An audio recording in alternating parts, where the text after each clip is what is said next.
vamos a grabar esta sesión que debería transmitirse en vivo, pero estamos con un problema técnico. Pero de todos modos les advierto en términos legales que vamos a grabarla. Sus rostros, sus caras, su participación va a quedar por la eternidad, que los soportes que decidan que sea la eternidad. Eh, bueno, y sí, por favor, como dice Guillermo, mantener los micrófonos cerrados. Bueno, Guillermo, si querés, arranquemos. Después igual lo subiremos a los canales, el video, así que no pasa nada. Perfecto. Bueno, entonces, bienvenidos a todos. Les damos la bienvenida a este primer workshop eh, de la antigüedad al medioevo, que vamos a hacer en dos miércoles, hoy 16 de abril y el próximo 23 de abril, y que es el resultado de la firma del convenio de reciprocidad entre estas dos asociaciones, entre la Asociación Argentina de Estudios Clásicos y la Asociación Argentina Medievalistas, ¿verdad? Después Rodrigo ya me va a corregir el nombre. Bueno, cuando entre ambas asociaciones pensamos en el convenio, dijimos por qué no organizar un workshop que impulse verdaderamente este convenio. Así que aquí está. Lo saludo a Rodrigo como presidente de SAEMED. De mi parte, agradecerles a los profesores y socios de ADEC que van a hablar en este workshop. En el caso de hoy, la doctora Paula Druile de la Universidad de La Pampa, el doctor Tomás Fernández de la Universidad de Buenos Aires y la doctora Alejandra Linian de la Universidad Nacional del Nordeste, todos queridos amigos, además de de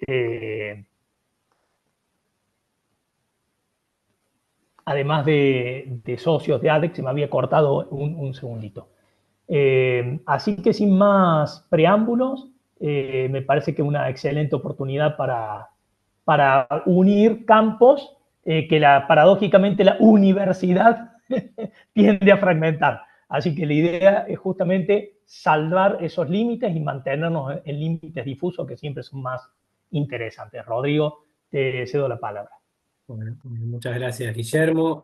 Gracias a todos y todas los que están acá, tanto como participantes o como oyentes. Bueno, para mí es como motivo de una gran alegría que las dos asociaciones en las que mucha gente en realidad participa a veces en ambas, y sobre todo los investigadores y las investigadoras que van a hablar en estos días tienen una pata a veces en el mundo clásico y otra en el mundo medieval.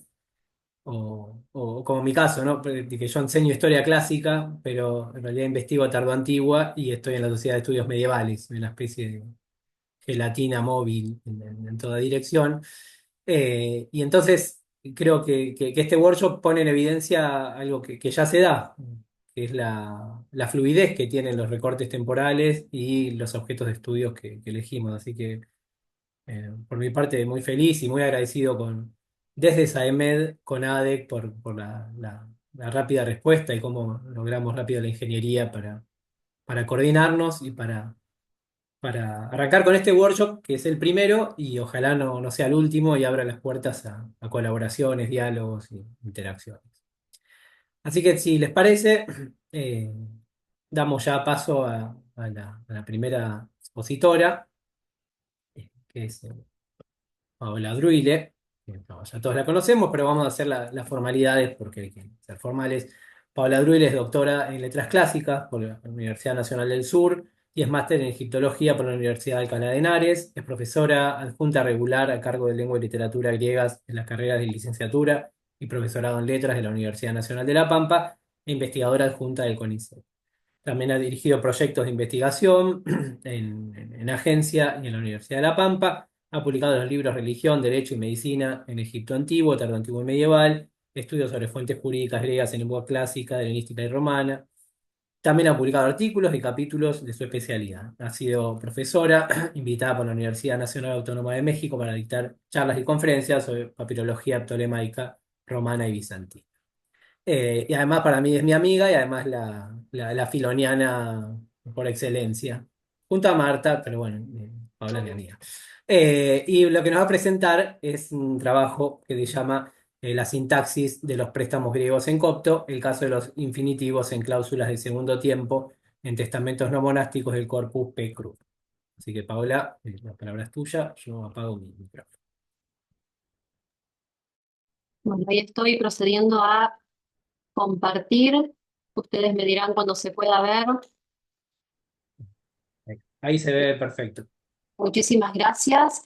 Gracias a la mesa ejecutiva de ADEC y de SAEMED por esta invitación que me honra, incluso abrir este workshop con estas personalidades que me acompañan en este momento. Guillermo, Rodrigo, son dos grandes colegas a quienes les tengo mucho afecto, más allá de la relación particular de amistad que tengo con Rodrigo, ¿no?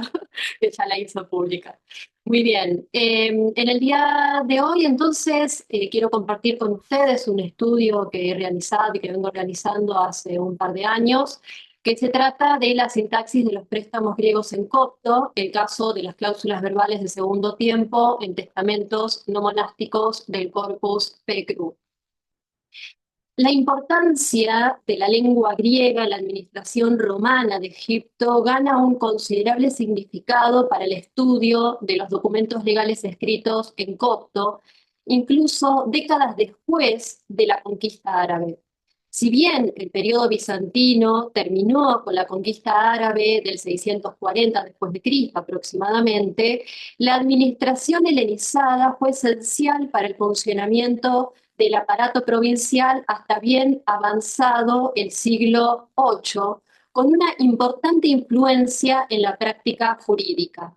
Esto resulta evidente en los documentos legales escritos en copto, una lengua que ya había alcanzado su apogeo como lengua jurídica en la región tebana de Egipto, con una alta proporción de terminología legal griega. Así se observa en los testamentos elaborados para la población no monástica que pertenecen al corpus P.Cru. Estos papiros, encontrados en el Valle Superior del Nilo, en un sitio construido en medio de las ruinas del templo de la reina Hatshepsut en Deir el-Bahari, Tebas Occidental, datados en el siglo VIII después de Cristo y ubicados en la ciudad copta de Yeme, registran 122 préstamos verbales griegos, de los cuales alrededor de 29 casos son lexemas verbales separados, considerados dentro de la gramática copta como infinitivos en estado absoluto, que se integran directamente en la estructura gramatical copta con el significado de la lengua de origen. Un factor involucrado en esta recurrencia es justamente la principal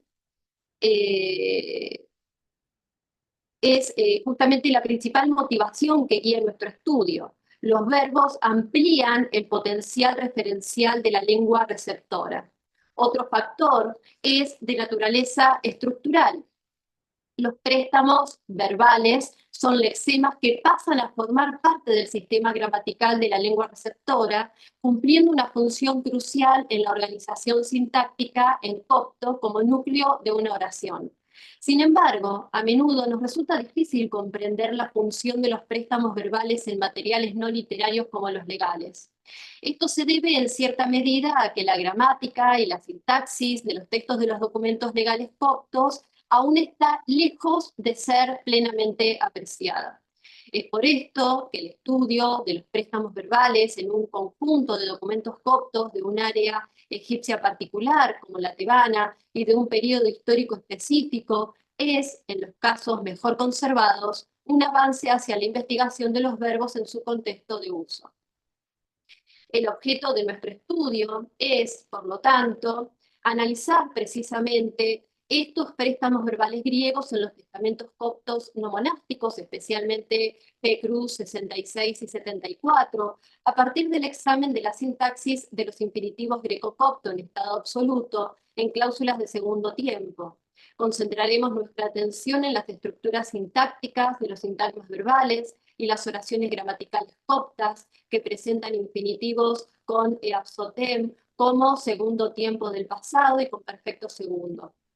Nuestro análisis busca demostrar que en los testamentos no monásticos PECRU, los préstamos verbales de origen griego se insertan de manera directa en entornos gramaticales en los que habitualmente aparecen infinitivos copto en estado absoluto.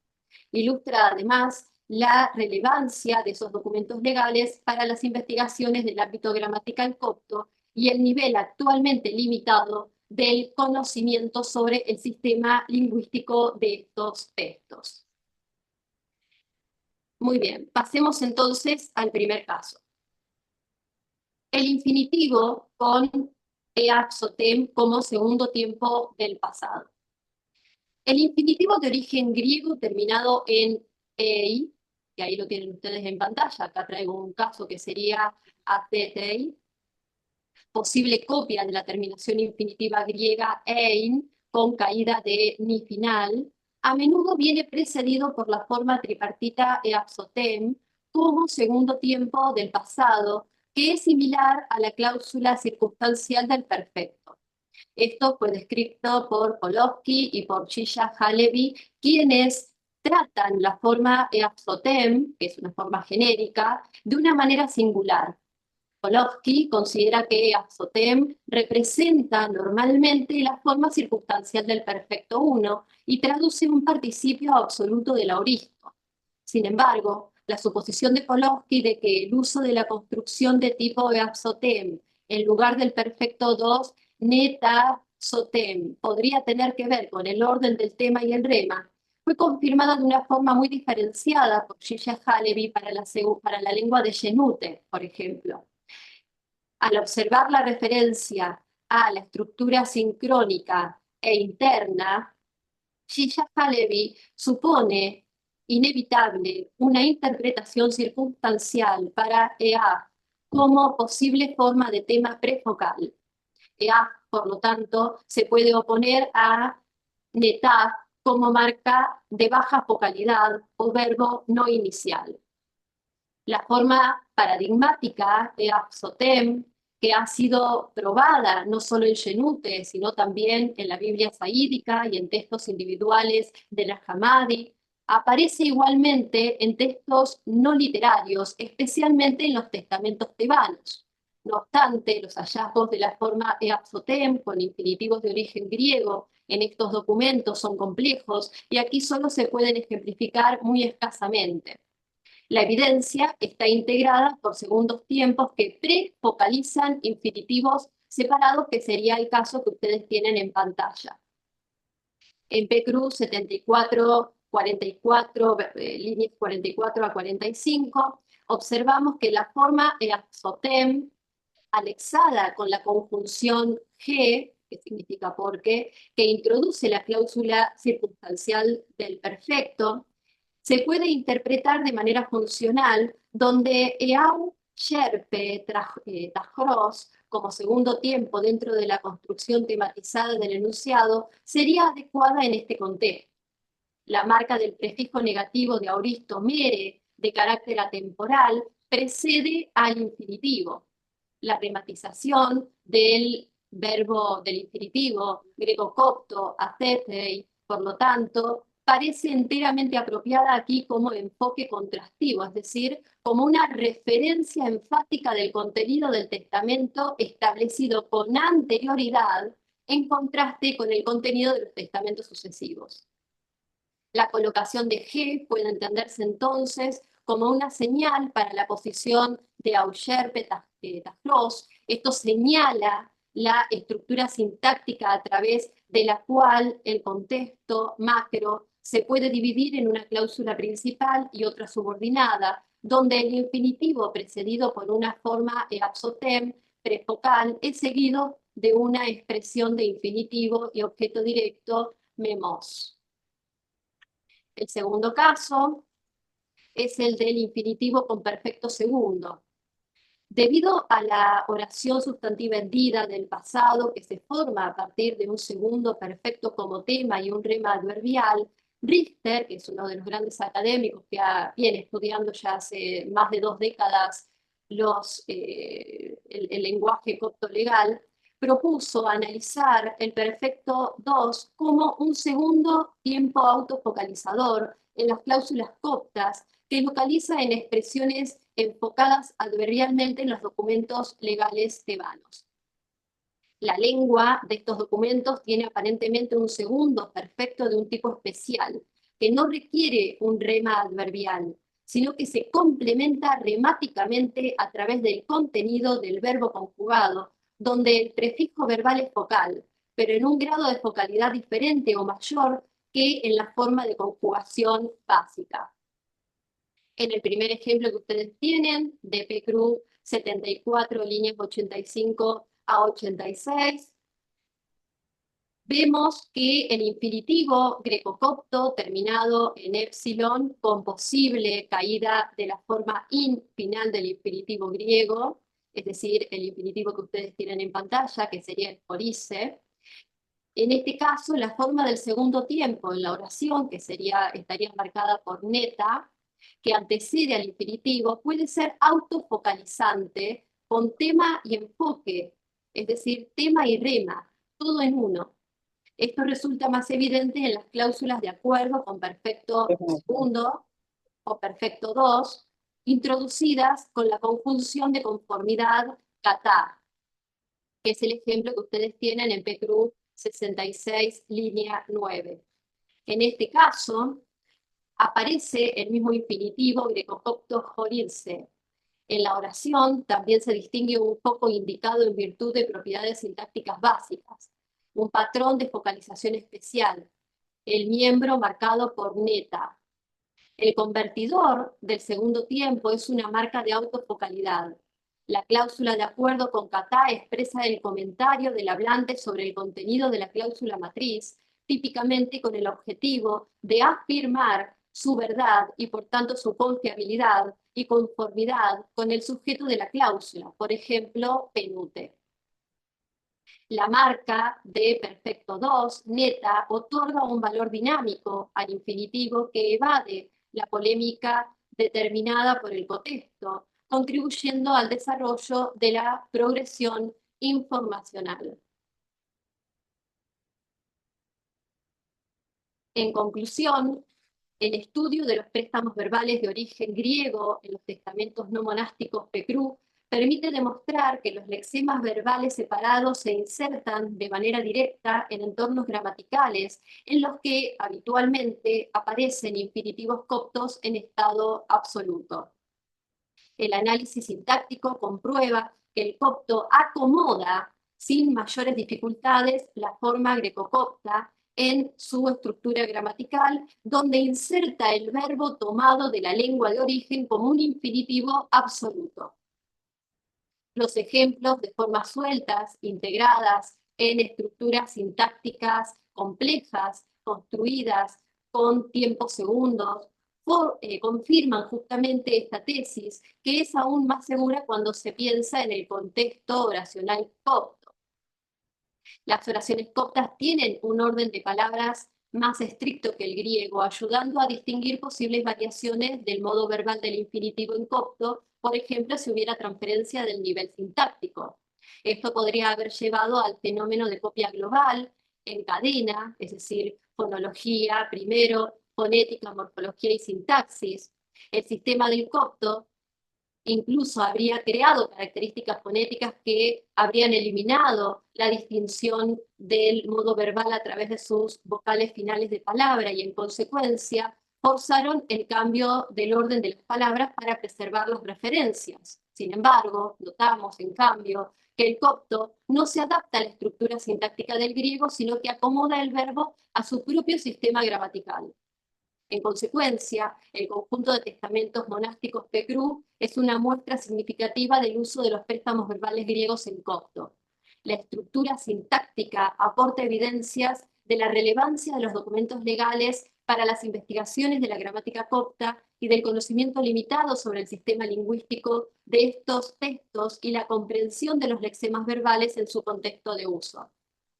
Es cierto que el corpus estudiado en esta exposición no es significativamente representativo como para arribar a conclusiones definitivas sobre los patrones morfosintácticos de los documentos jurídicos tebanos. Sin embargo, nuestro estudio sí es representativo de la posibilidad de orientar las investigaciones gramaticales hacia estudios que colaboren con un entendimiento más integral del uso de los préstamos verbales griegos en el copto saídico, en un área como la tebana y en un periodo histórico decisivo para terminar de conocer la influencia legal del lenguaje griego en el copto jurídico.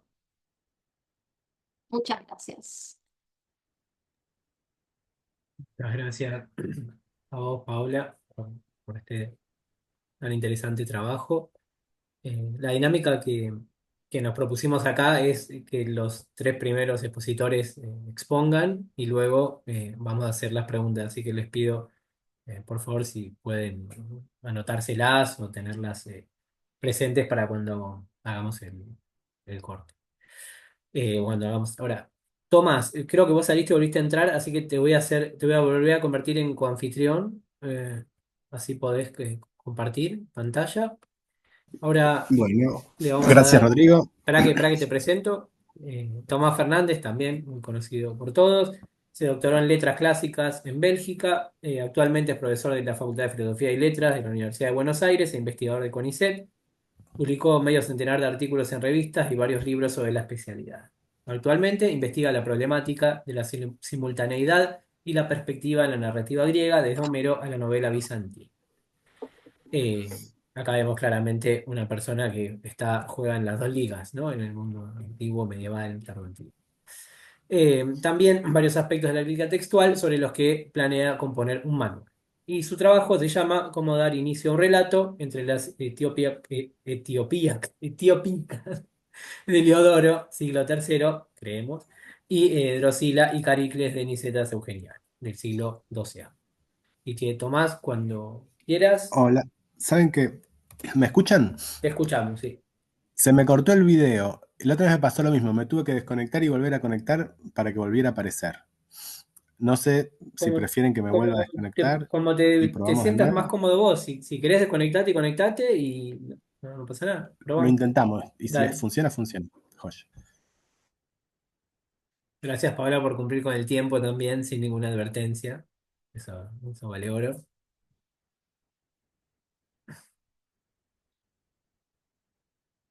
Mientras tanto, estamos tratando de solucionar lo de la transmisión en vivo, pero seguimos en un buen número, pero no en los 100, así que se puede, la gente que quiera puede entrar al Zoom, somos 68. Hasta 100 tenemos espacio en la sala.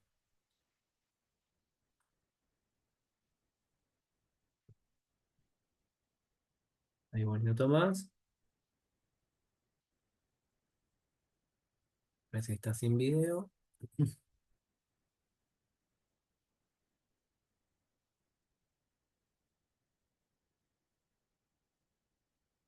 Bueno, a ver, cruzo los dedos porque Ahí te esté vemos. funcionando. Eh, a diferencia de Paula, no tengo un Ahí, ahí. PowerPoint tan Ah, bonito, pero en cambio les compartí un handout. No sé si les llegó por el chat, si no lo vuelvo a compartir. a ver, vamos a ver el chat. Es un handout simplemente con las traducciones que voy a retomar en la ponencia. Dicho de otro modo, no hace falta que lo tengan, pero si tienen curiosidad por ver cómo es el texto griego, sobre el que no nos vamos a detener, ahí lo tienen. Les cuento que, bueno, como decía Rodrigo, que nos pasa a muchos de nosotros, yo empecé, como todos, bueno, no sé si todos, pero muchos de los que empezamos con lenguas clásicas empezamos justamente con el griego ático, y después nos pasamos a otros lados. Yo hice mi doctorado sobre un tema bizantino y después cuando volví a Argentina retomé en parte por la función docente que después también tomé en la UBA, la cuestión clásica. Pero lo que siempre me interesó es esta cuestión de cierta continuidad en la literatura, con un inicio muy claro, por supuesto en Homero, y en tantos también ecos y demás, que se mantiene a lo largo del tiempo. Siempre me interesó y lo quería retomar un poco en esta charla, tratando de ser lo más general posible dentro de ocuparme de un tema muy determinado con 4 autores distintos. Y sin más, comienzo. En el capítulo más famoso de Mímesis, que además es el primero, Auerbach comparó a Homero con el Antiguo Testamento. Puso el acento en cómo el griego tiende a no dejar segundos planos secretos, mientras Génesis está repleta de trasfondos ocultos. Esto, por supuesto, después fue muy discutido, pero en líneas generales yo creo que tiene mucho de verdad. Pero también podría haberse detenido en otra cosa, Auerbach. En el inicio ab ovo del Antiguo Testamento, o ab ovo, ¿no? In medias res de los poemas homéricos. Es decir, como uno empieza por el principio y el otro empieza en la mitad del asunto. Después vamos a ver en qué consiste eso más específicamente. Ya sabemos que Horacio, el poeta latino, prescribe en su arte poética este último proceder para el poeta épico, es decir, el de comenzar in medias res. Pero todavía ahora escuchamos decir que Homero no empieza en verdad in medias res. Esto es porque se suele utilizar esa expresión en muchos sentidos. El de Horacio sobre Homero es uno. El de la literatura posterior, otro muy distinto. Sobre esto pronto volveremos. Para empezar, quisiera subrayar que en Homero no hay, o al menos no abundan, los efectos visibles de causas invisibles. Esto se debe, por un lado, a que, como opinaba Auerbach, suelen ocurrir gran cosa en un segundo plano ocultado al auditorio. Si los personajes o el autor saben algo, pasado o presente, el auditorio también lo sabrá. Por el otro, Homero nunca deja de narrar funciones cardinales narrativas. Esta terminología, por supuesto, es bartesiana, se refiere a esos núcleos de la trama sin los cuales esta trama se vuelve incomprensible. Si un evento es clave, Homero nunca lo pasa bajo silencio. Nunca lo saltea por una elipsis. Hay a lo mejor una o dos excepciones en toda su obra que se pueden explicar de otra manera. Y estas dos cuestiones, la de los efectos visibles de causas invisibles que no se verifican y la no omisión de funciones cardinales narrativas, aplica también al inicio de su relato, por supuesto, que tiene ciertas restricciones. La más evidente es que, por supuesto, un relato homérico no puede empezar con efectos visibles de causas invisibles.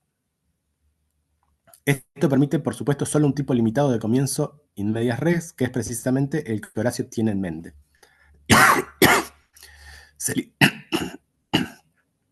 Perdón.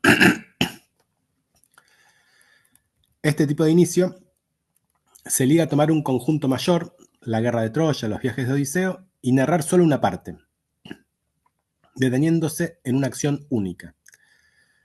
Solo si se considera un todo orgánico a esa amplia fábula, que es la guerra de Troya, o el retorno de Odiseo, puede decirse que Homero comienza in medias res.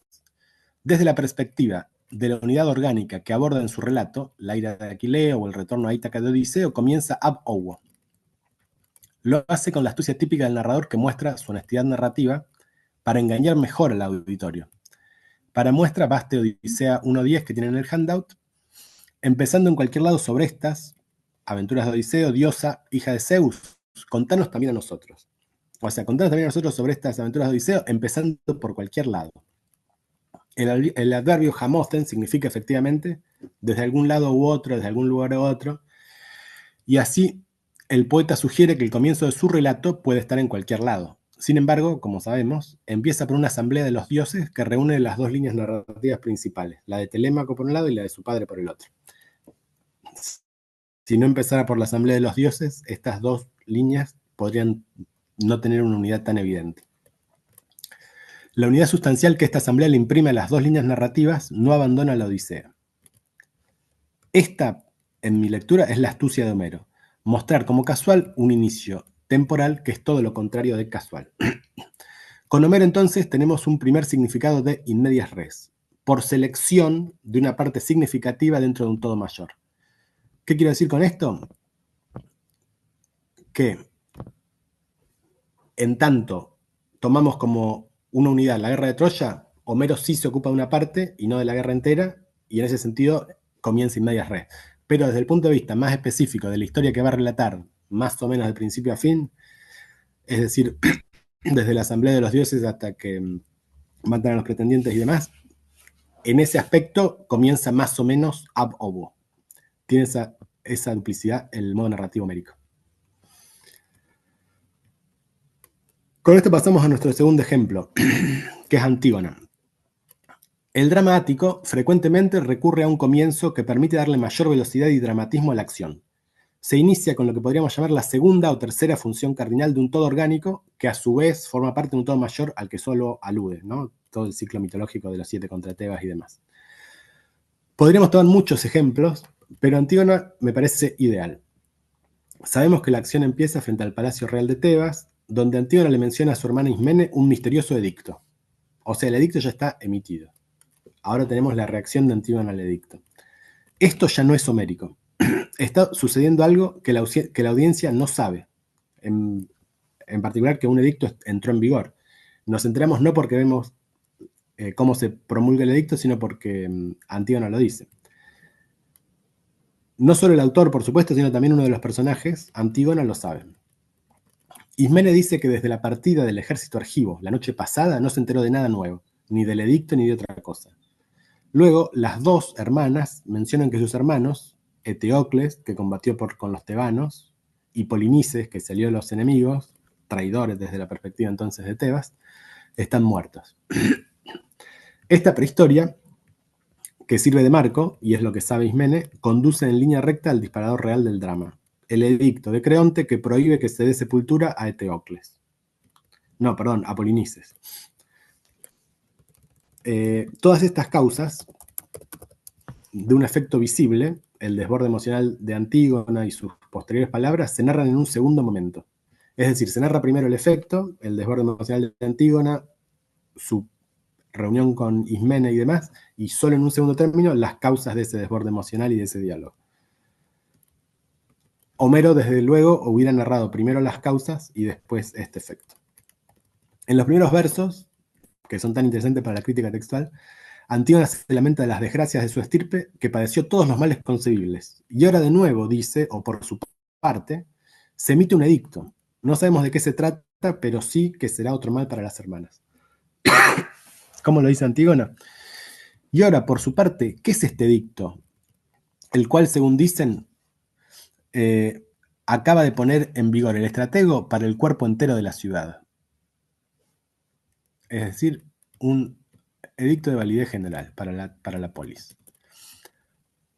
En Antígona, entonces, el inicio es in medias res por selección, como en Homero, ya que se elige una acción muy puntual del ciclo mítico de las 7 contra Tebas y de la familia de Edipo. Pero también es in medias res por otro motivo, y acá está la innovación frente a Homero. Por más que no vamos a decir, por supuesto, que esta innovación sea de Antígona. Sófocles omite mostrar la última gran función cardinal, que es el disparador de la trama, y que es el edicto de Creonte, y que sirve de causa para la decisión de Antígona de, pese a todo, enterrar a su hermano. Así, salta directamente al conflicto emocional clave entre dos personajes clave, Antígona e Ismene. La novedad es que aquí, in medias res, tiene que ver con la disposición interna de la fábula, el ordenamiento temporal no lineal de los eventos clave, frente al in medias res de Homero, que tenía más que ver con la selección de un todo mayor. Y con esto damos otro gran salto temporal al siglo III o IV después de Cristo, muy discutible, y a la novela griega que más fortuna tuvo en el Renacimiento y en el Barroco, y que tanta influencia tuvo en Cervantes y tantos otros grandes autores. Esta novela griega propuso un inicio in medias res que podemos llamar sin duda revolucionario. Los teóricos renacentistas lo estudiaron con entusiasmo y fascinación, y yo creo que tenían razón porque su importancia como modelo de otros inicios no podría exagerarse. Inicios de este tipo sí se volvieron repetidos mucho después, cuando los más diversos autores intentaron clavarle un anzuelo de curiosidad, suspenso y sorpresa al lector desde las primeras líneas. Pero antes de Heliodoro yo creo que no está registrado. Vale la pena recordar este inicio con un poco de detalle porque no fue superado ni en la antigüedad, ni en la Edad Media, y en mi opinión ni siquiera en la Edad Moderna, antes de Benito Sereno, de Melville, que es, en mi lectura, un inicio comparable en términos de revolucionar cómo se puede comenzar un relato in medias res. Entonces, empezamos con otro texto que tienen en su handout, que es el inicio de las etiópicas. Perdón. El día había empezado con una sonrisa y el sol brillaba sobre las cimas de las montañas. Hasta allí tenemos una especie de locus amoenus solar que podría pertenecer o iniciar una balada romántica. Pero enseguida el poeta agrega, cuando un grupo de bandidos o piratas armados trepó a la montaña. El primer efecto entonces en el lector es de sorpresa por la frustración de la imagen idílica del sol que sale. Al principio los bandidos no perciben gran cosa, pero de pronto sí ven algo. Un barco se hallaba amarrado, sin tripulación, se hallaba también llena de cuerpos recién degollados. Se incrementa la sorpresa y se inspira también curiosidad por la causa invisible de efectos tan visibles. Fíjense que la curiosidad que se inspira y el tenor de los efectos son mucho más vistosos que en el caso de Antígona, y ni hablar que en el caso de Homero, donde justamente no se muestran efectos visibles de causas invisibles. Poco después, en el segundo capítulo, los bandidos encuentran a una joven de belleza sobrehumana, que llora por un muchacho más muerto que vivo. El foco recae sobre ellos y el lector reconoce a los futuros héroes. Surge el suspenso. ¿Qué les pasará? ¿Cómo lograrán sobrevivir? La curiosidad se intensifica y se precisa. ¿Cómo llegaron ellos allí? Y lo mismo sucede con la sorpresa. No solo un locus amoenus rápidamente interrumpido, no solamente un misterioso barco y la orilla llena de muertos, también una pareja de bellísimos protagonistas en una situación inexplicable y dramática. No se trata de un comienzo y medias res por selección, como en Homero y Antígona, sino por disposición, como en Antígona. Pero pese a esta cercanía, las diferencias con la tragedia son tan sustanciales que conviene buscar otra denominación u otro modo de categorizar este tipo de inicio. Subrayo dos aspectos de la novedad narrativa. Primero, comienza en algo muy lateral. En este caso, el foco recae en los bandidos, quienes ignoran algo que el auditorio también ignora. Se sorprenden ellos también a la par que el auditorio. Segundo, hay indicaciones múltiples de que el mundo narrativo está bien compuesto y solo en busca de efectos se esconde eso al lector. Probablemente se trate del comienzo más efectista de toda la literatura premoderna, yo al menos no encontré otro, y digo efectista también en un sentido muy positivo, ¿no? Sófocles, de un modo más discreto, también apunta al efecto. Saltea la primera función cardinal, difícilmente dramatizable, que es la promulgación del edicto, y arranca por la cumbre emocional con máximo dramatismo y un mínimo de recursos. Simplemente dos personajes en escena. Heliodoro cuenta con los recursos de un director de cine cuyo presupuesto fue infinito, como cualquier novelista. No solo omite como Sófocles una función cardinal fácilmente recuperable del contexto, que puede relatarse o recuperarse en pocas líneas, sino una serie extensa y compleja de acciones clave, que son lo que llevaron a los héroes a esa situación. Relatarlas llevará prácticamente media novela. Los personajes lo harán a través del discurso directo. Notemos aquí que este relato es parte integrante de la acción principal, a diferencia de lo que sucede con el discurso de Odiseo a los feacios, con el que tiene ciertas semejanzas. Heliodoro dispone en un orden distinto a la historia, fábula, histoire, en términos narratológicos, en el relato. Sujet, en verdad, porque es ruso, o récit. La historia, ya saben, es el orden cronológico lineal, natural o real, entre muchas comillas, y lo digo metafóricamente, y relato, el orden en el que efectivamente se manifiestan en el texto. Hay más capas, pero con estas dos nos va a bastar por ahora. Entonces, Heliodoro dispone en un orden distinto a la historia en el relato, y en esto es como Sófocles. Su inicio y medias res es por disposición. Sin embargo, su proceder es tan radical que al llevarlo a cabo reformula la historia misma y la transforma. Por eso creo que podría denominarse inicio y medias res de reversión, en tanto reversiona la historia. Directamente creo que no la presenta de otro modo, sino que la vuelve una historia distinta.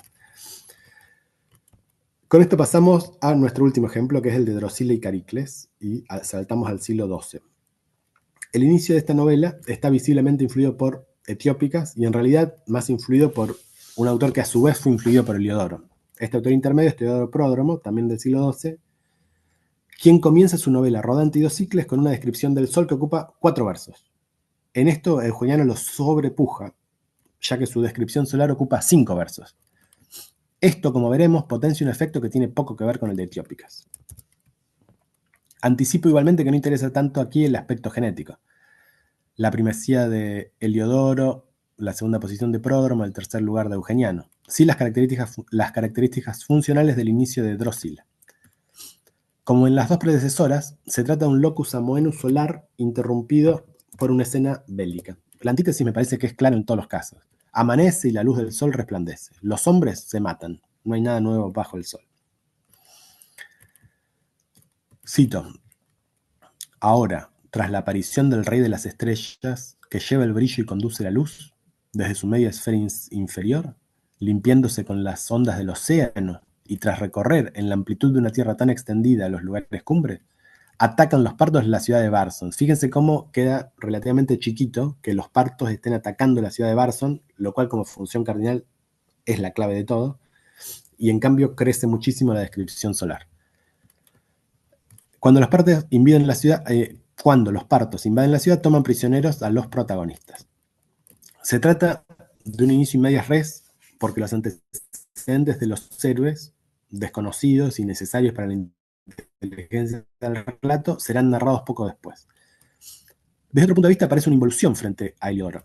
La narración no se inicia desde un punto lateral que subraya la ignorancia del auditorio, como en el caso de los bandidos de Etiópicas, cuya sorpresa es comparable a la del lector. Más vistoso todavía, resulta cómo no se toma, o no se retoma, mejor dicho, el exacerbamiento de la curiosidad y el suspenso practicado por Heliodoro.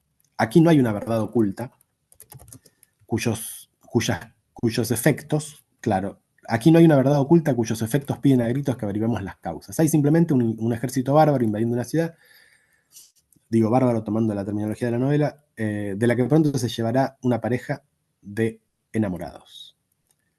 La trama anterior de Drosila y Caricles no se presenta en un punto de crisis, como en Etiópicas, cuyo héroe está al borde de la muerte, sino en el inicio de la crisis, la invasión de los bárbaros, nuevo retroceso aparente frente a Etiópicas. Tomás, perdón, te quedan 5 minutos, ¿sí? Muy bien, gracias. Entonces, este doble retroceso, o en general este retroceso frente a la novela griega, es la lectura que hicieron los lectores positivistas de la novela bizantina desde el Renacimiento hasta el siglo XX y más allá.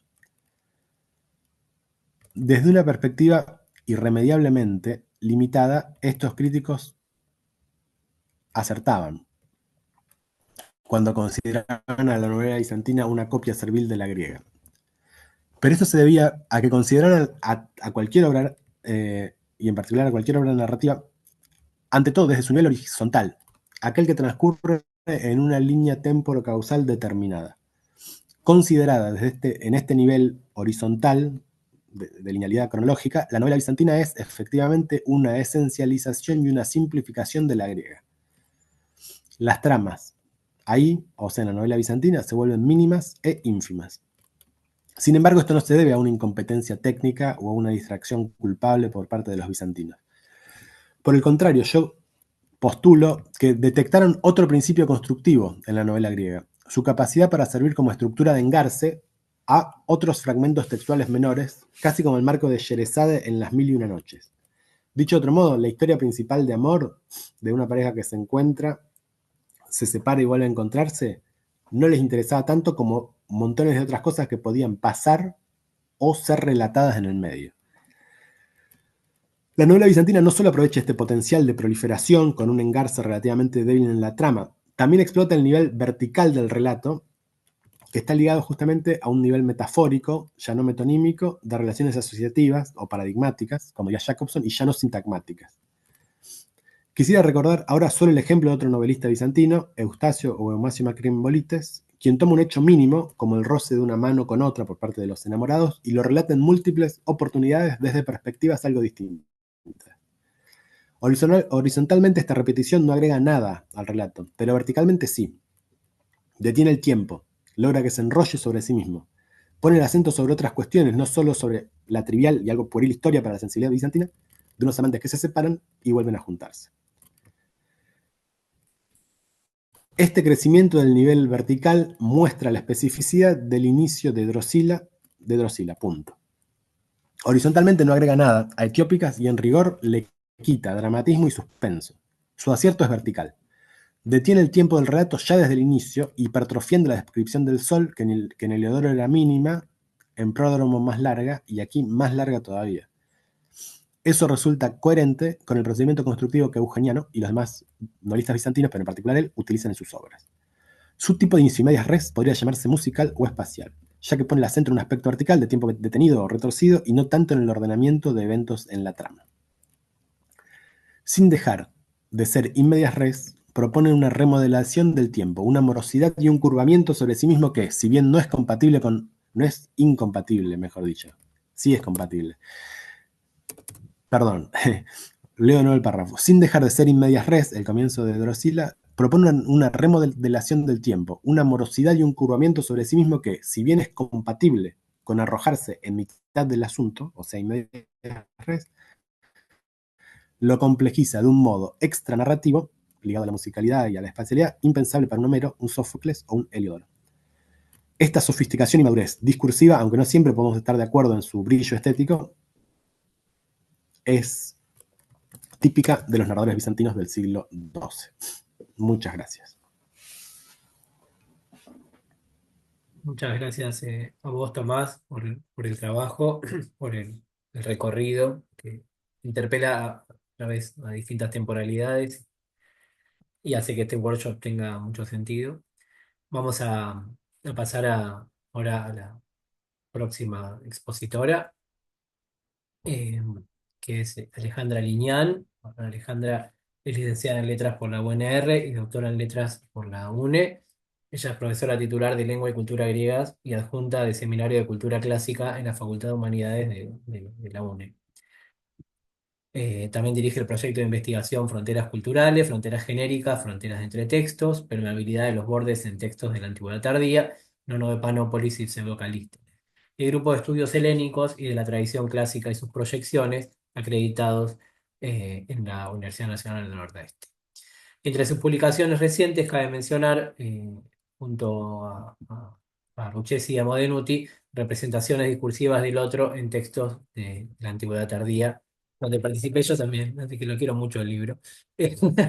Y nos va a presentar un trabajo que es Entre la épica y la maravilla, la Bios Alexandru de Pseudocalístenes.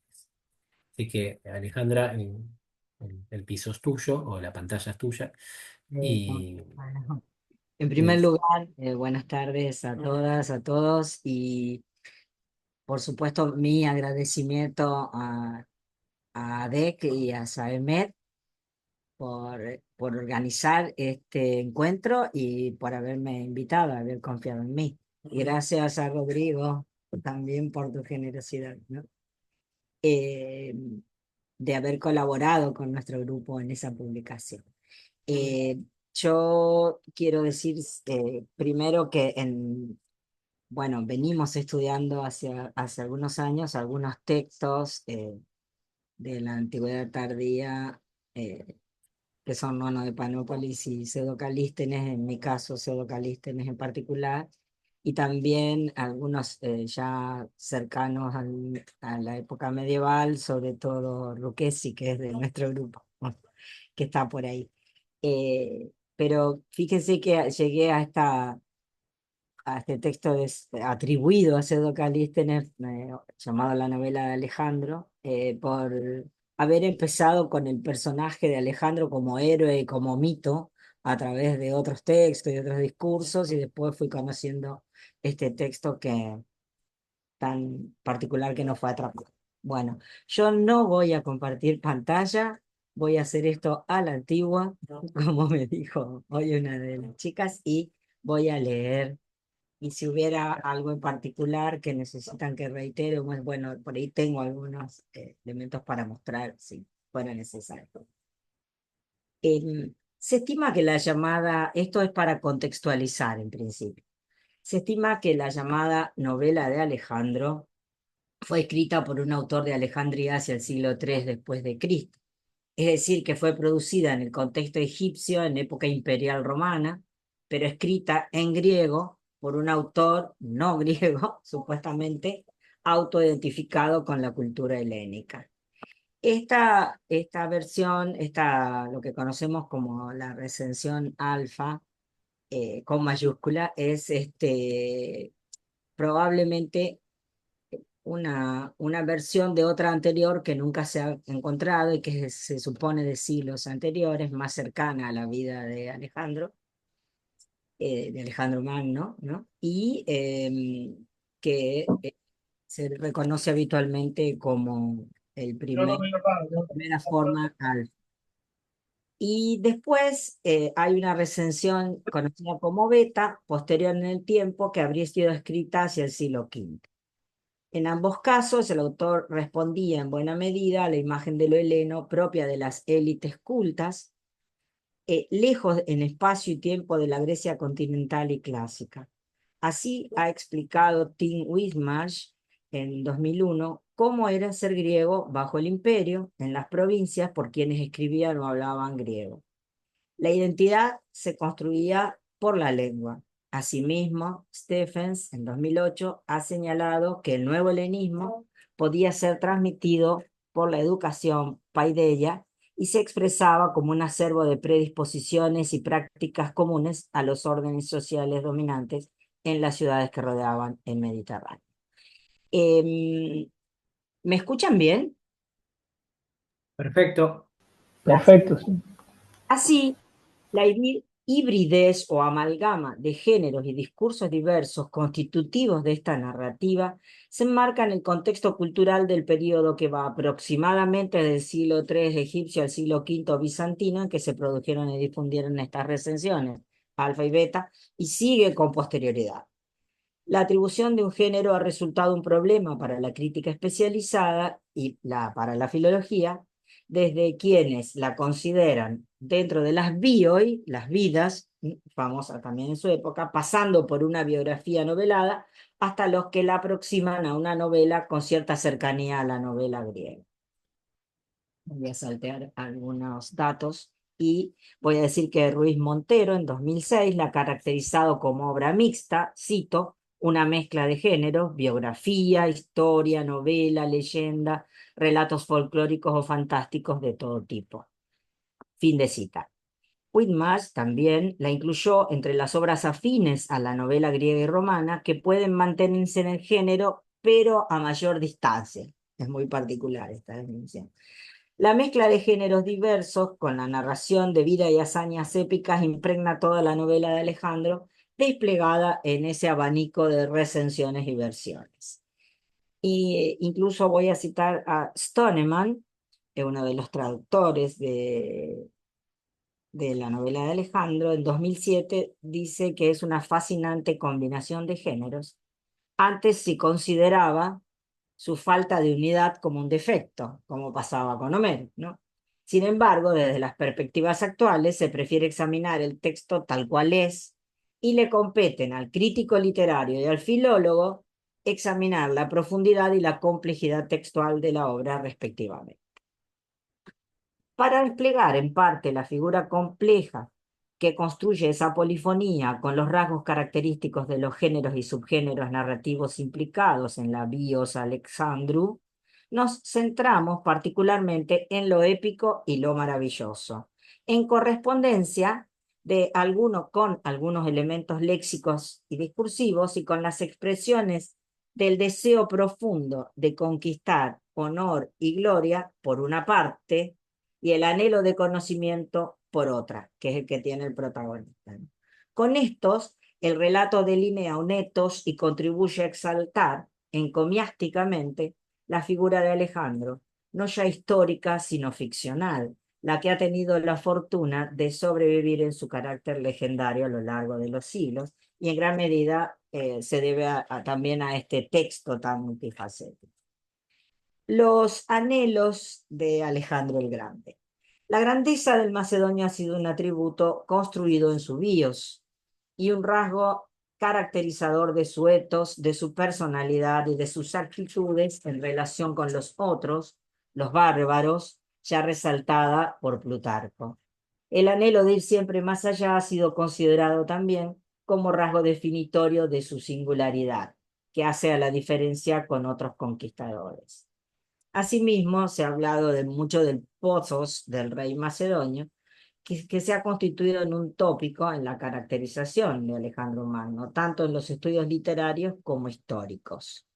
Y ahí he tomado a Molina Marín, del 2016, en un artículo donde habla de la noción de pozos, es decir, de anhelo, ¿no? De deseo, con respecto a la conducta y personalidad de Alejandro, en el sentido de que esa noción de anhelo o deseo profundo quedó instalada principalmente por Arriano, pero no es así en otros autores. En estas recensiones de la novela de Alejandro que vengo analizando, la alfa y la beta, no está presente el término pozos, pero se puede hablar de una correspondencia en cuanto al concepto, puesto que el sentido de deseo y anhelo se manifiesta en numerosos pasajes del texto.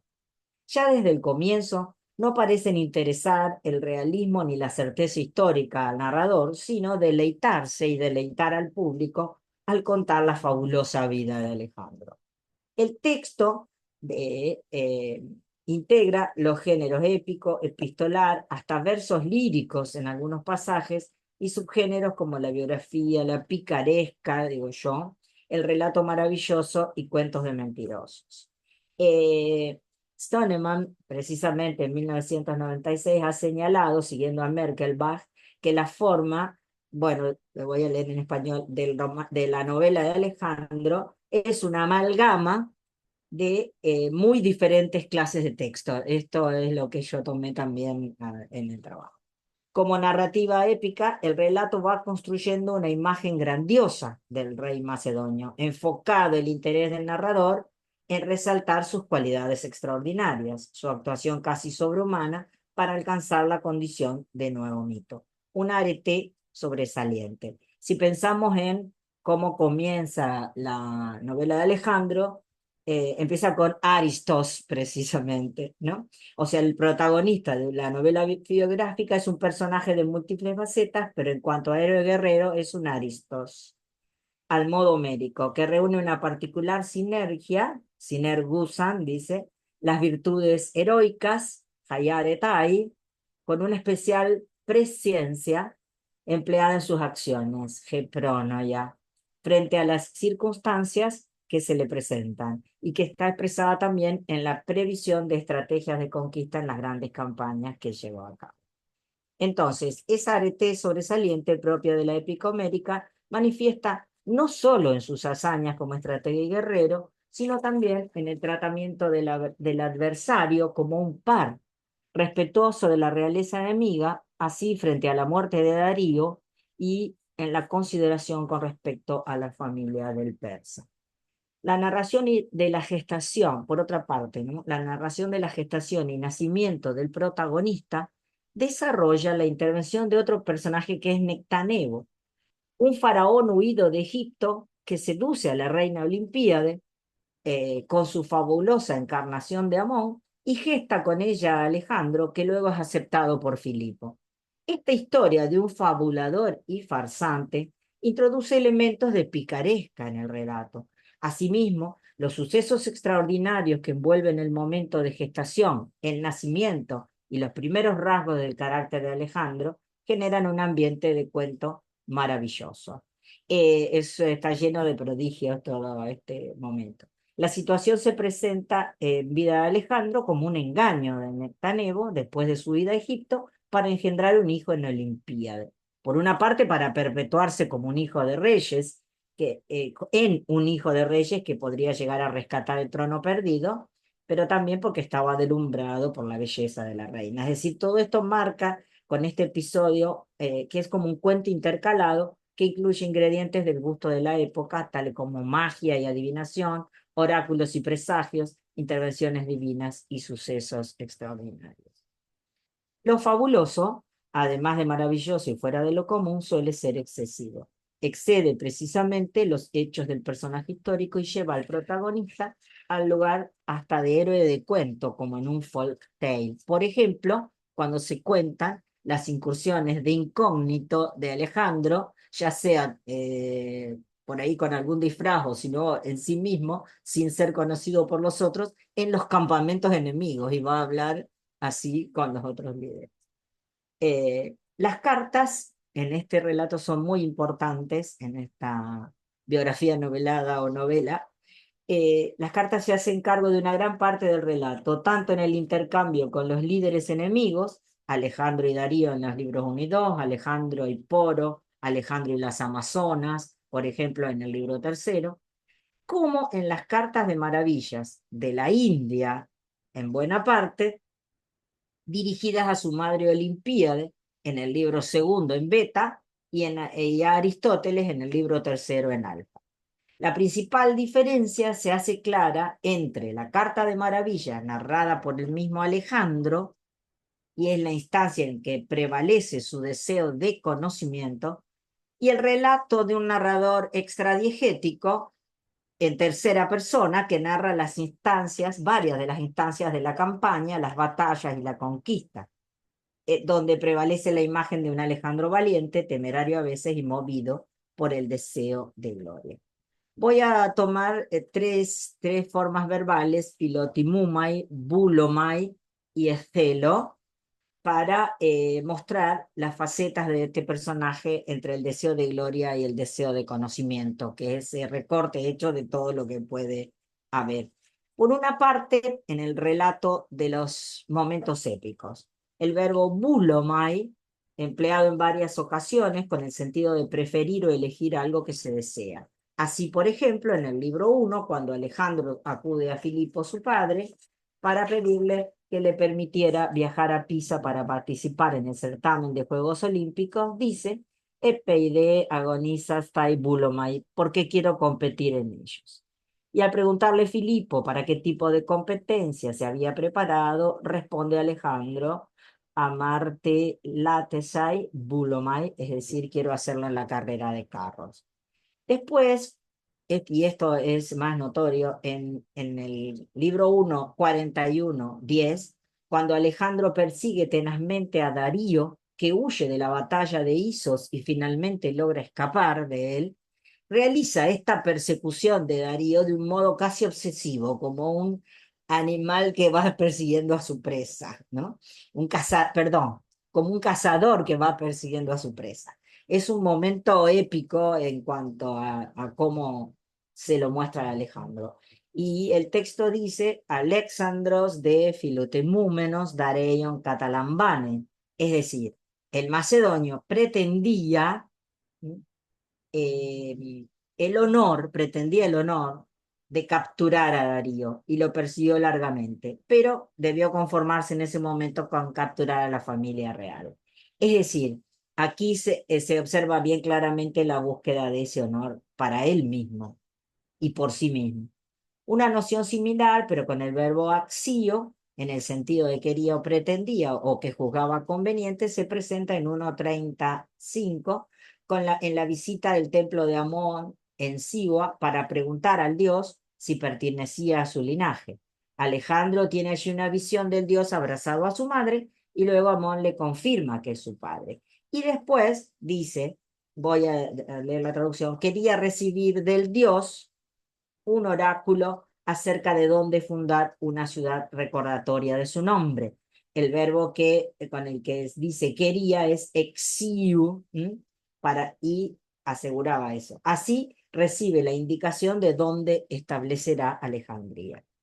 Hay una diferencia interesante entonces entre filotimumai, es decir, poner toda su ambición en aspirar al honor de capturar el mismo a Darío, lo que sumará a la gloria a la que aspira, con el verbo estelo, querer, desear, que vamos a ver ahora en otros pasajes, que muestra su temperamento decidido y su ansia de conocer en la Carta de Maravillas dirigida a Olimpíades, y que va en la recensión beta, porque no está en todas las recensiones, en el libro 2 del 32 al 41, en los capítulos.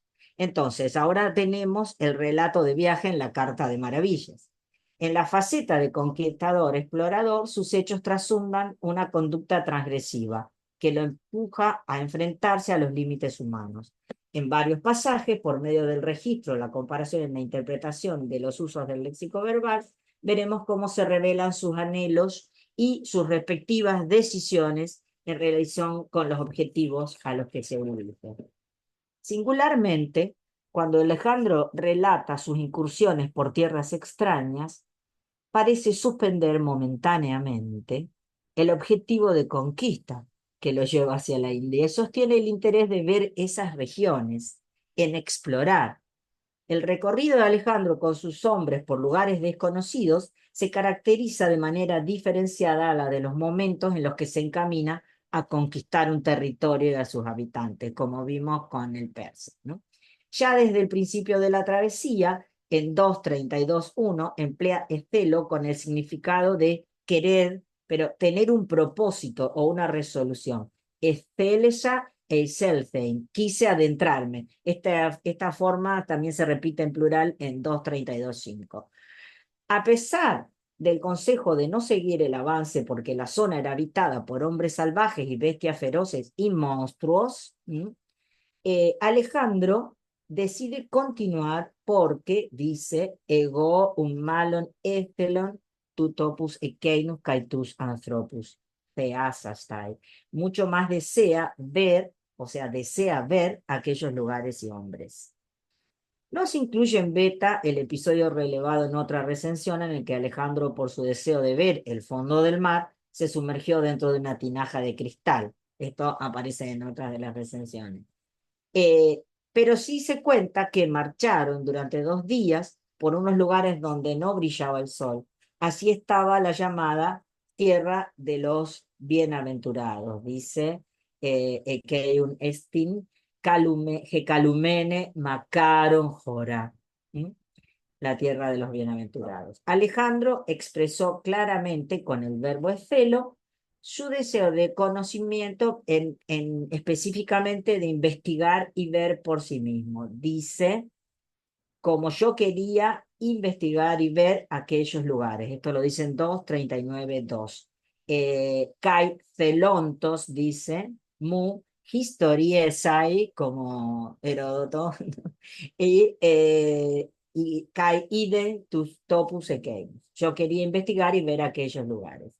El objetivo de obtener conocimiento, de ir más allá de lo conocido, se corrobora, por ejemplo, en 2.37, 4.6, de 4 al 6, ante los peligrosos encuentros cuando los compañeros le advierten que deberían regresar, le están pidiendo volver. Y Alejandro dice, pero yo no lo consentí, ahí usa uk ebulecen, otra vez vuelve a usar el verbo bulomai, porque deseaba ver el fin de la tierra. Felon idein totelos tesges. En este pasaje, Bulomai tiene acompañado de la negación el sentido de consentir, es decir, no accedí, no consentí a lo que me pedían porque quería ver los confines de la tierra. Explorar, recorrer, ver, lo hace avanzar en el conocimiento, mas en su afán por llegar a los confines de la tierra lo detienen las advertencias de las divinidades. Esto ocurre en en otros episodios. A quien excediera lo permitido a los mortales, le sobrevenía un castigo, por lo que debía manifestarse piadoso y aceptar las limitaciones de su condición humana. El deseo de conocer y de conquistar encuentra sus límites en el libro tercero, en el avance para la conquista del reino de Poro. Alejandra, perdón, pero ya quedan unos minutitos nada más.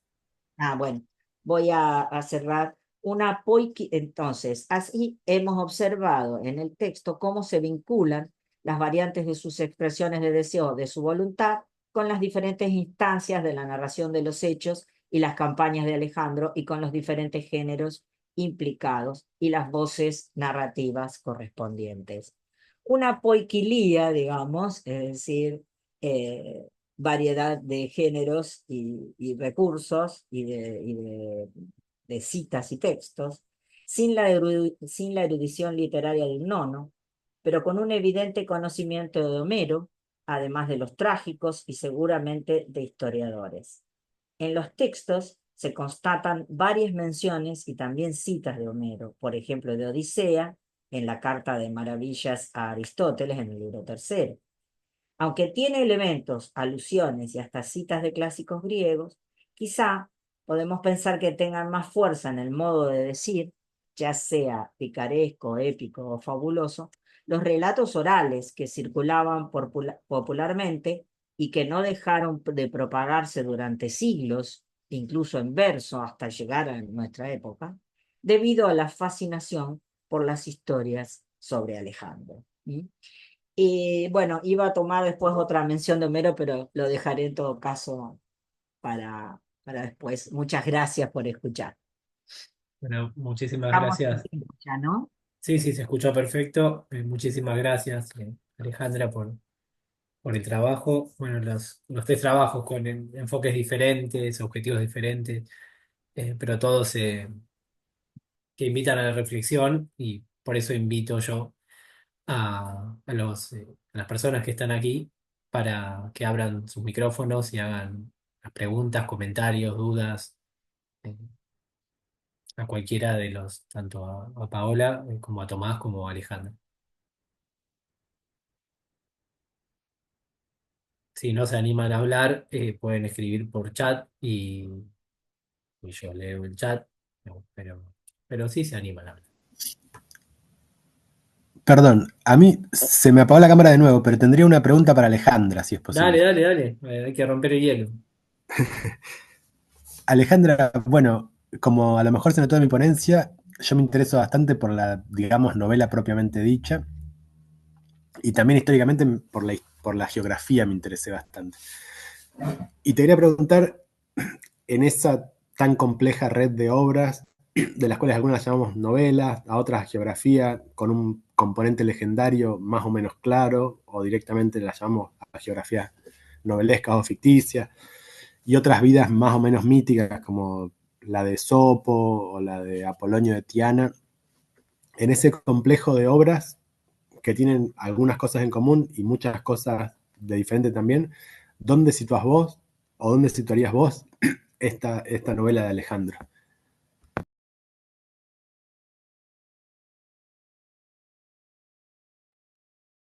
A pesar de que se llama novela de Alejandro internacionalmente, yo no tengo decidido todavía el género novela. He pensado habitualmente, pero no quiere decir que esto lo tenga, no lo tenga en discusión y quiero seguir pensándolo. Eh, lo he pensado habitualmente como una biografía novelada, con elementos novelescos, pero sé que es una solución que tampoco quizás eh, conforme del todo. Eh, si pensamos que tiene una importante presencia las cartas, se podría pensar con las características de las novelas epistolares, pero tampoco es enteramente una novela epistolar. Por lo tanto, eh, creo que si desde la perspectiva actual sí aceptamos como novelas muchas obras polifónicas y con amalgamas de muchos géneros, pero me parece que por el propósito de la época de estos autores, que bueno, abarcan una época extensa, pero se pensaría más en la bios, es decir, en las vidas, como las vidas que vos mencionaste y las vidas de santos y demás, bueno, que siguen después. Gracias. Y eso responde. Vos me hiciste pensar también mucho en las formas de contar ahora y de los aspectos de cómo se sucede la narración en relación con Homero, por ejemplo. Porque yo hasta ahora había estado indagando en citas de Homero y en dónde aparecen y bueno, y por qué cierta mención a Homero. Eh, pero fíjate que, bueno, hay algo que iba a decir al final, pero con un apunte, que hay una parte del texto en 1:42 en la cual Alejandro va al lugar donde ocurrió la guerra de Troya. Y entonces visita lo que sería la tumba de Aquiles. Y el comentario que aparece allí de él es cómo el escudo de Ajax no es tan grande como Homero lo había narrado y mostrado y descrito. Y entonces, qué afortunados que fueron los héroes troyanos que tuvieron un Homero que pudiera engrandecer sus hazañas. Y a unos poetas que están con él le dicen que ellos van a cantar sus hazañas como Homero. Y él les responde en esta frase que dice, Bulomai, ahí aparece otra vez Bulomai, prefiero ser el Tercites de Homero que el Agamenón de tu obra. Y esto, que es tan contundente, además es parte de un lugar, un topos, un lugar, una suerte de dicho en un lugar común, también es revelador de la consideración que tenía la épica homérica, el mismo Alejandro, por lo que sabemos de él, pero el mismo autor, eh, está de alguna manera para mí en paralelo con Odisea, en el canto 11 el verso es el 489 si no me equivoco, cuando en ese pasaje Aquiles le está diciendo a Odiseo, preferiría ser el siervo de un hombre sin posesiones antes que para estar sobre la tierra antes de que era al mundo, que ser el soberano o señor del mundo de los muertos. Y también Aquiles usa el verbo bulomai ahí, pero en optativo, porque claro, lo que está diciendo Aquiles es un deseo muy irrealizable de volver de la... En cambio, eh, lo que hace Alejandro al decir ahí Bulomai es asegurar que no va a haber un Homero que cante sus hazañas. Y yo también esto me hizo pensar que además de la preferencia por Homero, la veneración de Homero, me parece que también hay una suerte de, si lo pensamos desde un autor de esta época que estamos viendo, de captación de benevolencia del lector, como diciendo, ya no hay posibilidad de escribir relatos como los de Homero, de escribir al modo homérico, sino que ahora contamos estas historias fabulosas que tienen, bueno, un poco de todo como tiene esta biografía novelada. Bueno, pero te decía que me hizo pensar entonces todo lo que trabajaste en tomar algunos elementos de esto para pensar más esa relación con Homero. Y Homero siempre está ahí. Sí, por supuesto. ¿Alguna otra pregunta, comentario? Aunque me alargué un poco. No, está bien, pero estamos para eso, ¿no? Vamos, no puede ser que haya 63 personas y nadie tenga una pregunta. Lo que hay es timidez, no falta de preguntas. Así que, Me parece no, totalmente lógico. ¿A cuántos nos gusta la sintaxis? Seamos sinceros. Y ahí sí podemos levantar la mano la no. mayoría, Bueno, pero ¿no? yo tengo una pregunta para vos, así que no vas a salvarte. Así que, en Bueno, realidad, yo quisiera saber más sobre esta beta monástica de lo que mencionaste. O sea, si. Y esto muy parado del lugar de historiador, ¿no? Que a mí la sintaxis se me escapa a muchos kilómetros, ¿no? O sea, si desde los textos se puede percibir de algún modo, de algún punto, con lo que vos estudiás, el grado de penetración del cristianismo en el mundo egipcio, incluso en regiones alejadas, no en Alejandría, en regiones más alejadas, y de esa forma de construir, de esta sintaxis se puede ver algo de eso. bien, una pregunta excepcional porque justamente el copto viene un poco a responder esa pregunta. En principio, ese templo que yo les mostraba en una de las diapositivas que estaba junto con el mapa donde estaría localizado el lugar donde se conservaron estos papiros, este templo de la reina Hatshepsut, eh, había sido transformado justamente en un monasterio cristiano, de ahí la conservación de estos papiros. En principio esto, ¿no? Que un templo netamente egipcio haya sido transformado directamente en un monasterio cristiano. En segundo lugar, esta cuestión de los papiros legales en este contexto implica, como ya muchos autores han destacado tempranamente, por ejemplo Stern, bueno, el mismo Krum y Steindorf, que fueron los editores de los PCRU, Otil, que fue uno de los primeros traductores al alemán de este corpus, junto con Macul, que fue la última de las traductoras, una traductora que traduce los papiros al inglés, y Richter, que es uno de los emblemáticos investigadores del copto legal en nuestra época, muestran que esos papiros, tanto los monásticos como los no monásticos, tienen una importancia fundamental, en principio, para conocer los registros de las acciones llevadas a cabo por la población laica local sobre el destino de sus bienes y las propiedades después de su fallecimiento. Es decir, qué hacía la gente antes de morir, ¿no? Y en segundo lugar, porque si bien se ignora el grado de conocimiento legal que podían tener los sacerdotes tebanos encargados justamente de la puesta por escrito de estos testamentos, sí se sabe que el grado de influencia que tienen estos testamentos, no solamente del lenguaje propiamente, de fórmulas griegas, sino del formatos que vienen de época tolemaica. Entonces, acá tenemos un conjunto de elementos que dan cuenta, en principio, de una continuidad, pero al mismo tiempo que muestra hasta qué punto esta población monástica, de la cual existe mayor cantidad de datos que de la población no monástica, tenía una fuerte influencia sobre la población local, esta población local tebana, Tebas que en su momento se había convertido en uno de los centros egipcios de la antigüedad o del imperio egipcio y que de pronto termina siendo teniendo un cristianismo avanzado.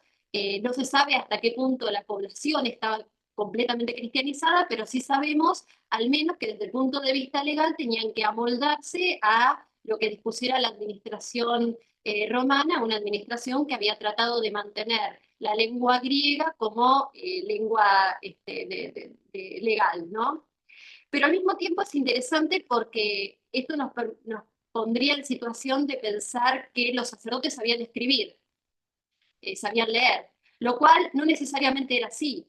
De hecho, los mismos papiros, una vez que se traducen, que los podemos traducir y que observamos cada una de sus partes, localizamos en cada uno de ellos, de los testamentos, hacia el final, se ubican las fórmulas de los testigos. Y en esas fórmulas de los testigos aparecen los testigos convocados propiamente por el testador, pero al mismo tiempo quienes habían confeccionado el testamento.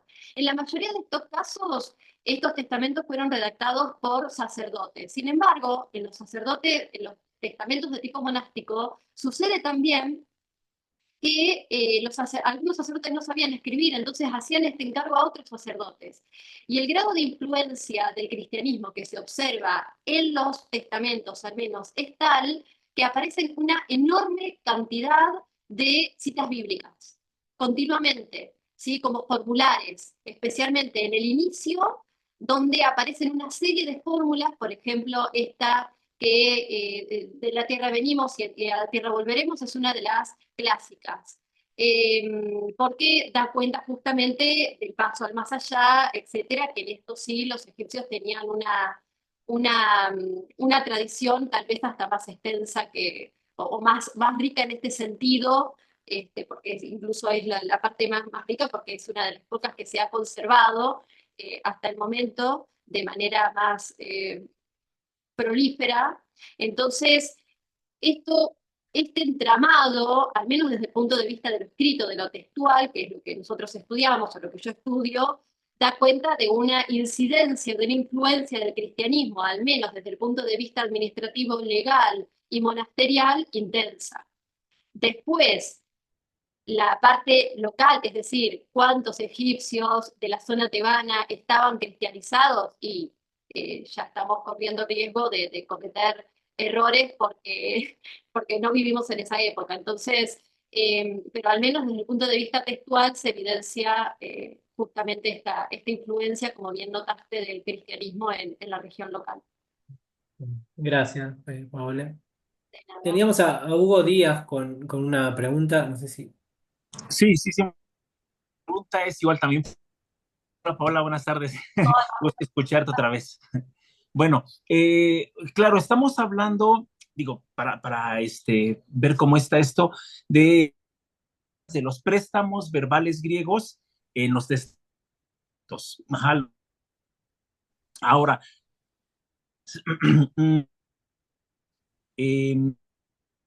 menciona más documento. Esta es, no, para ti, ¿qué es la influencia de estos en estos documentos? Claro, ¿cuál sería la influencia? Digamos, esa sería, digamos, salga un poco del... me hizo pensar en eso. Hugo, te Paola, escuché. ¿vos escuchaste? Hugo, si podés escribirla porque se escuchó muy entrecortado, entonces no creo que Paola pueda Sí, reconstruir. Está ¿me escuchan? se escuchamos, pero Mi se cámara, corta, es como en cuotas. No, ¿y ya me escuchan? ahora un poco mejor. Ah, mi pregunta, bueno, estamos hablando mm, los verbales griegos, testamentos coptos. Ajá. Y espero que ahí se...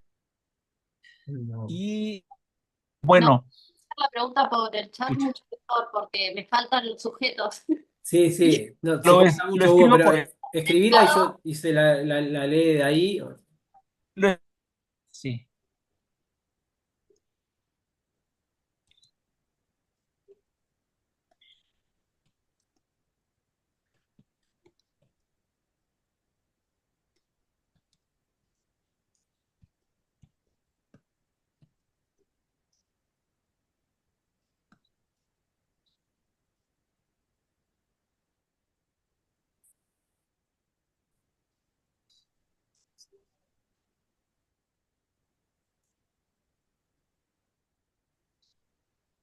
Ahí aparece una parte, Pau.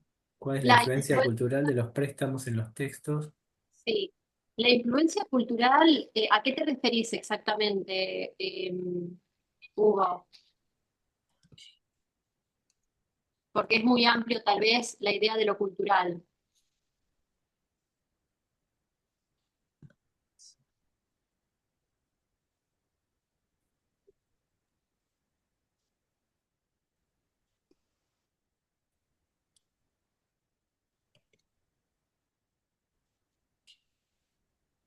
Supongo que está escribiendo, ¿no?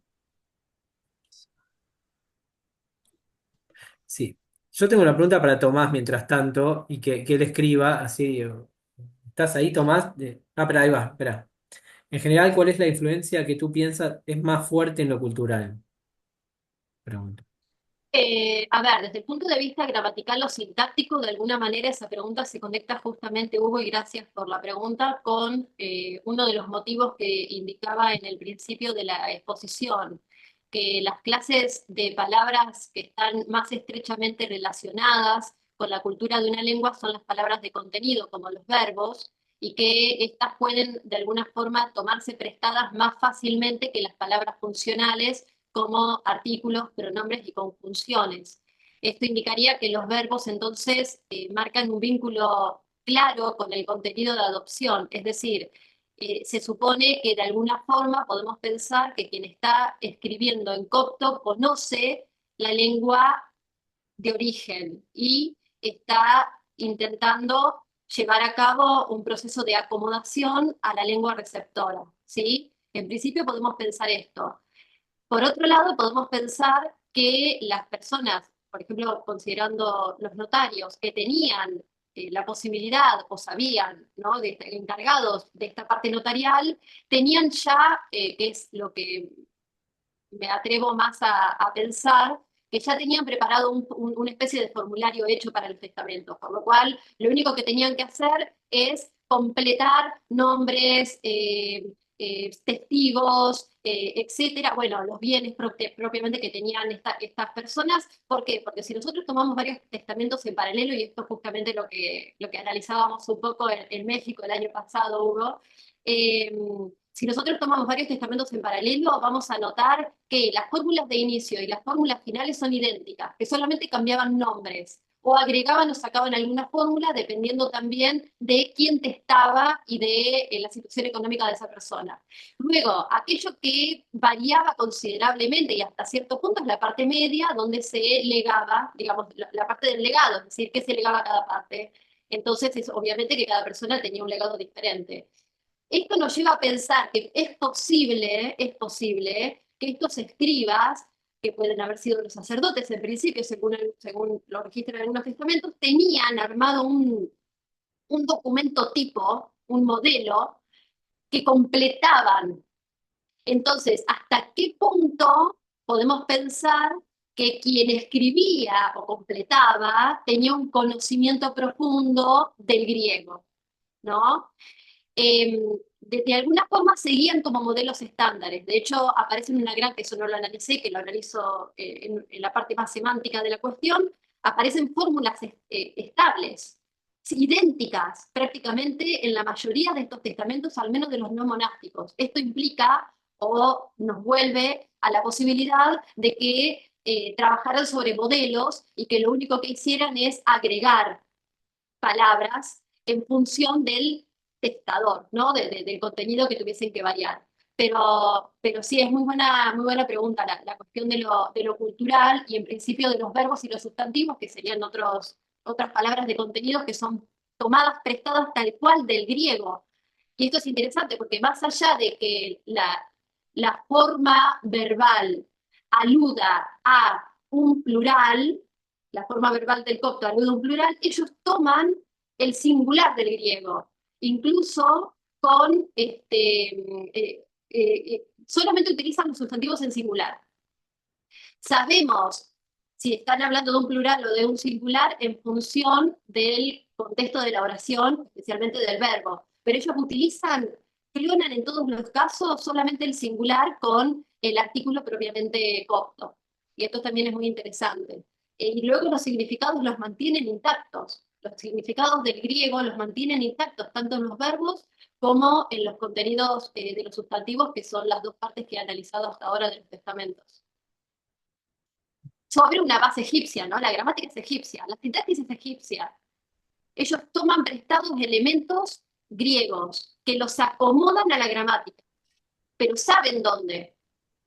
Es decir, los infinitivos, que pueden ser infinitivos y esto está muy discutido, los acomodan donde van los infinitivos. O un verbo, una forma verbal que se deduce, por ejemplo, su conjugación a partir de otros elementos que forman parte de la oración. En general, como es una lengua aglutinante, la del egipcio, nosotros descubrimos esos contenidos tal vez acomodados delante de un sustantivo, ¿no? Del sujeto. Bueno, en fin. Muchas gracias. No, de nada, Hugo. Gracias a vos. Gracias, Paola. Vamos a cerrar con una última pregunta, que esa Tomás, justo así que yo después la mía la cursaré en privado. Te preguntan por chat, Tomás, si podrías profundizar en la idea del comienzo y media res musical o espacial que mencionaste al final de tu exposición. Pregunta Sandra. Bueno, esta también es una muy buena pregunta, sobre todo porque lo que tiene de in medias res, ese inicio no es musical, pero sí es un inicio musical o espacial por otra cosa. Y para esto remito a lo que dije brevemente, y es que en todos los textos, como ya sugieren los formalistas y Barthes y compañía, esto es un poco crudo y es un poco nuevamente formalista, pero creo que es importante para esta discusión decir, hay un nivel horizontal, que es donde transcurre el tiempo, una acción después de la otra, predomina la metonimia, predominan las relaciones sintagmáticas, una cosa lleva a la otra y demás. Este nivel siempre fue muy fuerte en general en toda la literatura griega y después se disgregó un poco en el tardo antiguo y bueno, ya en la época bizantina plena, mucho más. Y el otro nivel, que por supuesto los dos coexisten, por más que uno predomine, es el vertical. Y el vertical es más de relaciones metafóricas o paradigmáticas. Es cuando un texto prolifera hacia otro lado, que no es, puede ser una descripción, pero más específicamente es, por ejemplo, cuando estoy, por ejemplo, contando una batalla y de repente aparece una tortuga y hago un poema de la tortuga, digamos así. Ese tipo de proliferación vertical, que es muy típico de la novela bizantina y no solo de la novela, en general también aparece en la novela griega, es lo que aparece también en este inicio.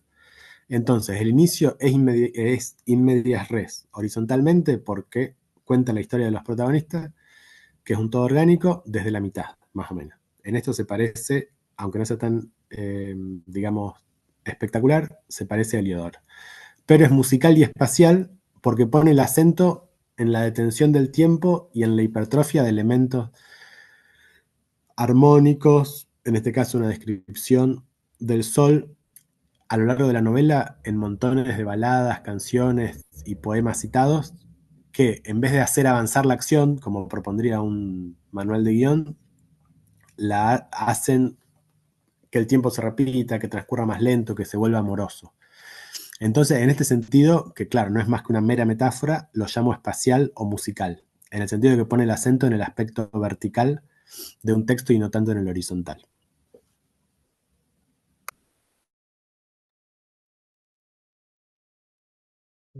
Tomás, ¿cortaste ahí o- Corté ahí, Ah, sí. No tengo más que porque sí, decir. sí, sí, sí. Bueno, muchas, no, porque yo como que hubo un ruido raro. Bueno, muchas gracias. Y vuelvo a agradecer a Paola, a Tomás y a Alejandra.